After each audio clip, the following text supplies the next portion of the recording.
Dwi dod o teulu oedd efo rhedeg cwmni bus lle swn i'n mynd a helpu dad bob dydd ar ôl ysgol. Rhyw bryd Thrwsio swn i yna. Ers dwi'n cofio o'n i jyst mynd yna a jyst mwynhau fy hun. A ers yna dwi jyst bod eisiau fod yn mechanic fath o dad. Ond yna oedd cyfle oedd fyny ddod i'r ambulance a ni'n meddwl well fi dri amdano fo ges i wad dwi'n rhoi sbio nôl. Best thing about my apprenticeship is my work sent me on loads of courses that make me learn. For example, they sent me on a level 2, 3 and 4 hybrid vehicle and electrical vehicle course down in South Wales for a week. It was a bit hard for me to start with, obviously. I'm a bit awkward in social situations, but that did help me actually quite a lot. And it just helps me learn about the future with electrical vehicles.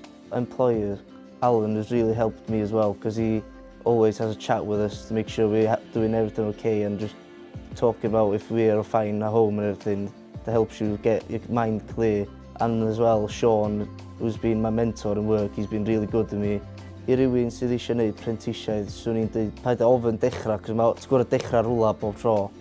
A just wneud siŵr bod ti dal ati a paid o'r give up y fuan.